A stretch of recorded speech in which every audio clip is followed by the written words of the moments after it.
মার্কেটে অনেক সময় একটি ছোট ক্যান্ডেলের পরে বড় মুভ দেখা যায়। এই ধরনের জায়গাকে অনেক ট্রেডার অর্ডার ব্লক বলে। অর্ডার ব্লক মানে এমন একটি এলাকা যেখানে বড় প্লেয়াররা তাদের অর্ডার দিয়েছিল। এই অর্ডারগুলোর কারণেই পরে বড় মুভ তৈরি হয়।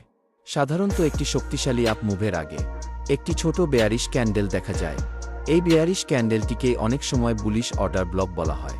আবার একটি বড় ডাউন মুভের আগে একটি ছোট বুলিশ ক্যান্ডেল দেখা যায়।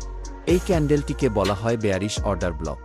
অনেক সময় মার্কেট পরে আবার সেই জায়গায় ফিরে আসে, কারণ সেখানে আগে বড় অর্ডার ছিল। যখন প্রাইস আবার সেই এরিয়ায় আসে, তখন অনেক সময় রিজেকশন দেখা যায়। এই কারণেই অনেক ট্রেডার অর্ডার ব্লক ব্যবহার করে। কিন্তু শুধু অর্ডার ব্লক দেখলেই ট্রেড নেওয়া ঠিক নয়। মার্কেট স্ট্রাকচার এবং লিকুইডিটির সাথে মিলিয়ে দেখা দরকার। সঠিক কনফার্মেশন থাকলে অর্ডার ব্লক খুব শক্তিশালী হতে পারে। ট্রেডিংয়ে সবচেয়ে গুরুত্বপূর্ণ বিষয় হল ধৈর্য। সঠিক জায়গায় অপেক্ষা করতে পারলেই ভালো ট্রেড পাওয়া যায়।